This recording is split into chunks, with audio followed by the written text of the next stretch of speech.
Salam damai sejahtera Tuhan kita Yesus Kristus menyertai kita sekalian. Salam jumpa kembali bersama saya dalam Renungan Santapan Jiwaku. Dan hari ini gereja merayakan Hari Raya Kenaikan Tuhan.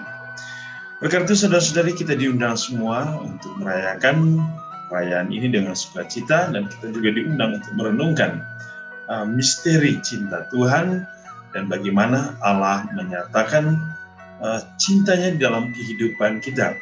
Dan hari ini ketika ia naik ke surga, sekali lagi bahwa ia pergi untuk terus menyertai kita. Ia tidak pernah meninggalkan kita. Hari ini kita akan merenungkan Injil Markus bab 16 ayat 15 sampai 20. Marilah kita mendengarkan firman Tuhan.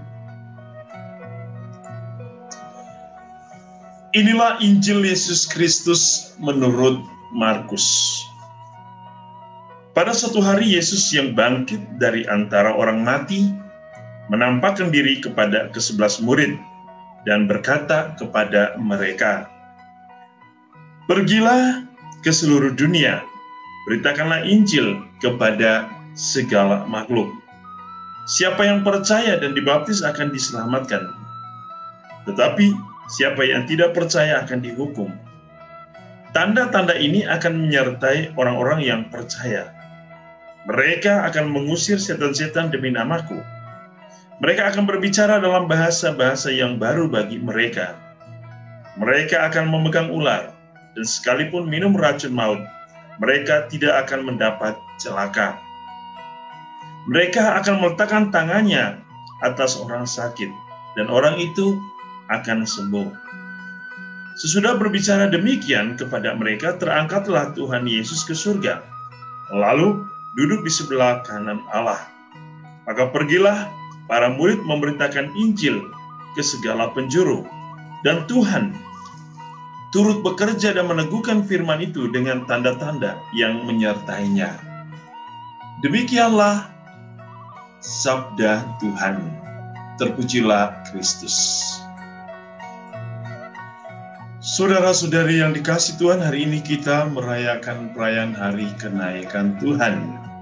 Dan perayaan Hari Kenaikan Tuhan merupakan puncak dari seluruh karya pelayanan Yesus di dunia ini. Dan oleh karena itu ada beberapa hal yang bisa kita renungkan dalam misteri cinta Allah, di mana Bapa menyatakan cintanya dengan mengutus putranya ke dunia untuk kembali memperbaharui dunia dengan cintanya. Dan dalam pengutusan Bapa itu ada 4 hal yang menjadi inti dari seluruh karya dan pelayanan Yesus akan kehadirannya di dunia ini. Yang pertama, misteri inkarnasi, atau kita sebut misteri Natal.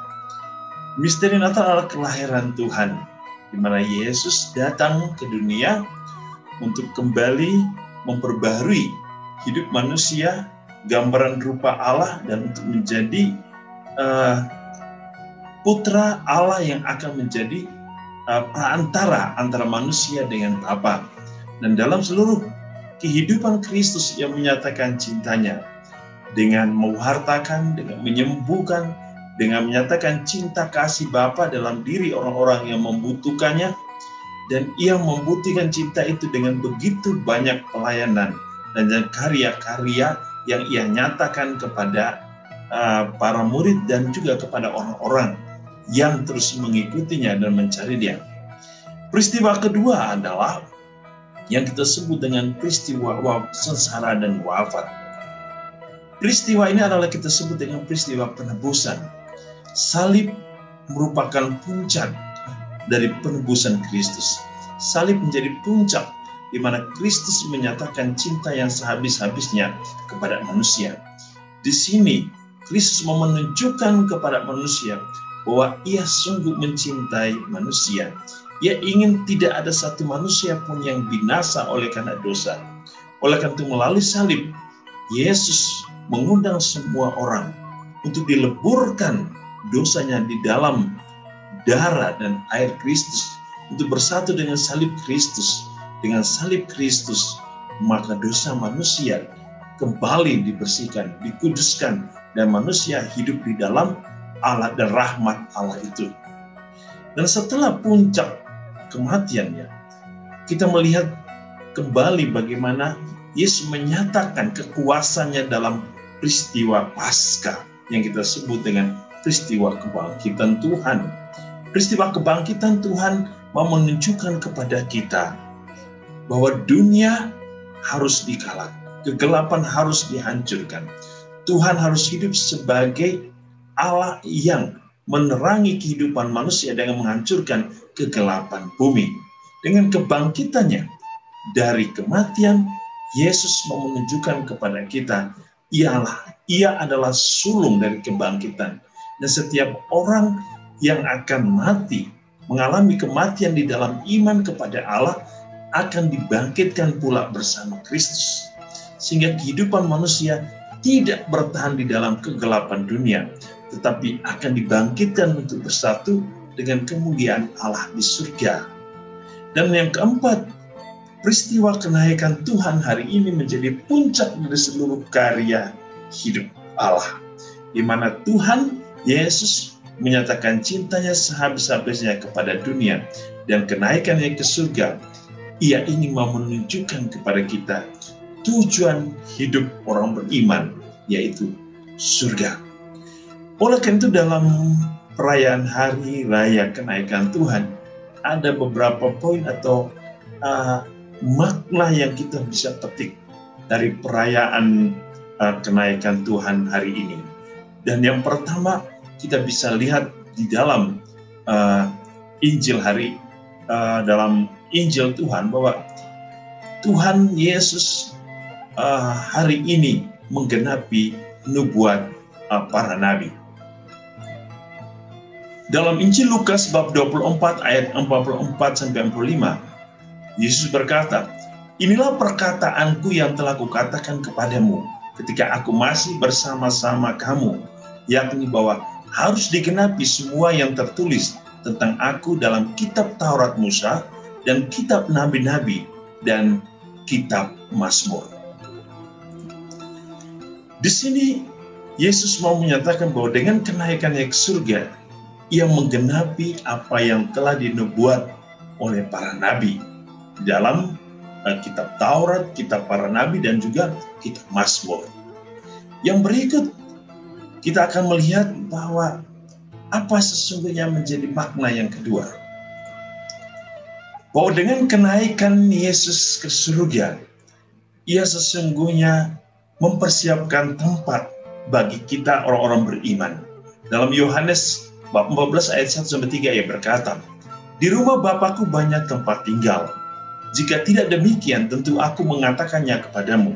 Sebab aku pergi ke situ untuk menyediakan tempat bagimu. Dan apabila aku telah pergi ke situ dan telah menyediakan tempat bagimu, aku akan datang kembali dan membawa kamu ke tempatku, supaya di tempat di mana aku berada, kamu pun berada." Jadi kenaikan Yesus ke surga adalah untuk mempersiapkan tempat bagi orang-orang yang layak untuk masuk dalam kemuliaan Allah. Dan Yesus sendiri berjanji bahwa Ia yang akan menyiapkan tempat. Dan ketika Ia sudah menyelesaikan, Ia sendiri yang akan datang menjemput kita. Ini hal yang paling penting dari kenaikan Yesus ke surga. Bahwa tujuan hidup kita adalah surga, bukan dunia. Makna berikut yang kita bisa petik dari kenaikan Tuhan adalah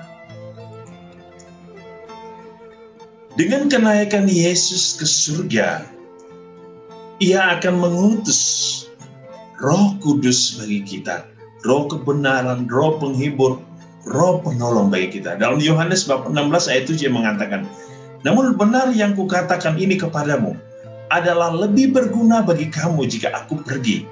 Sebab jikalau aku tidak pergi, penghibur itu tidak akan datang kepadamu.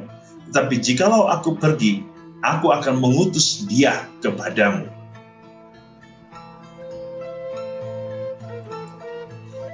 Dengan kenaikan Yesus ke surga, maka Yesus akan mengirim Roh Kudus bagi manusia.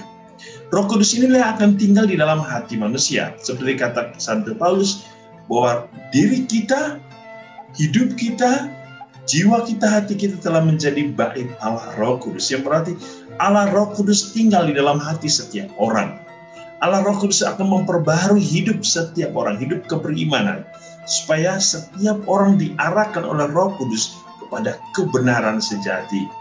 Dengan kehadiran Roh Kudus kita diperbaharui untuk selalu hidup di dalam Allah itu sendiri, dalam kehendak Allah, untuk senantiasa mengambil bagian di dalam karya keselamatan Allah yang telah dinyatakan oleh Yesus sendiri. Bahkan Yesus mengatakan bahwa kehadiran Roh Kudus akan menginsafkan dunia. Ia akan menginsafkan dunia dari dosa. Ia akan mengajarkan manusia tentang kebenaran dan mengarahkan manusia kepada kebenaran. Roh Kudus itu akan menjadi hakim, akan menjadi di mana Roh Kudus itu akan senantiasa menuntun manusia kepada cinta sejati Allah, kepada hakim yang utama kita, yaitu Allah sendiri. Oleh karena itu, dengan kenaikan Yesus ke surga, kita sesungguhnya hidup baru di dalam Roh yang diutus Bapa melalui Yesus sendiri. Makna yang berikut yang kita bisa petik dari perayaan kenaikan Tuhan adalah dalam Kisah Para Rasul bab 1 ayat 11 dikatakan oleh malaikat di hadapan para murid. Ia berkata kepada mereka, "Hai orang-orang Galilea, mengapakah kamu berdiri melihat ke langit? Yesus ini yang terangkat ke surga meninggalkan kamu, akan datang kembali dengan cara yang sama seperti kamu melihat dia naik ke surga." Dengan kenaikan Yesus ke surga, ya sesungguhnya akan mempersiapkan hidup kita dari surga. Namun ia akan datang kembali untuk menjadi hakim yang adil bagi kita. Ia akan datang menemukan kembali kita sebagai anak-anak Allah. Namun di sisi lain, sebagai hakim yang adil, ia akan memisahkan antara domba dan kambing, memisahkan orang-orang benar dan orang-orang jahat. Jadi kenaikan Yesus ke surga akan menjadi hakim bagi kita semua. Yang berikut, apa makna kenaikan Yesus ke surga? Dalam 1 Timotius bab 2 ayat 5 dikatakan, "Karena Allah itu esa, dan esa pula dia yang menjadi pengantara antara Allah dan manusia, yaitu manusia Kristus sendiri." Ketika Yesus berada di surga, ia menjadi perantara doa kita, antara menghubungkan antara manusia dengan Bapa. Oleh karena itu, Yesus berada di surga akan selalu bersama kita. Ia akan mendengarkan doa-doa kita. Ia akan terus memperhatikan kehidupan manusia. Ia menjadi perantara antara Bapa dan manusia. Oleh karena itu, saudara-saudari, kehidupan kita tidak pernah terlepas dari Yesus. Walaupun Yesus telah naik ke surga, tetapi Roh Kudus mempersiapkan kita untuk bersatu dengan Bapa melalui Kristus itu sendiri. Yang berikut, makna kenaikan Yesus ke surga. Dengan kenaikan Yesus ke surga, ia sekarang memberikan kuasa kepada manusia dengan perantara gereja. Dalam Matius bab 28 ayat 18 yang mengatakan, Yesus mendekati para murid dan berkata, "Kepadaku telah diberikan segala kuasa di surga dan di bumi." Di sini Yesus menjadi raja alam semesta alam. Ia berkuasa atas bumi, tetapi ia juga berkuasa dalam seluruh karya kehidupan manusia.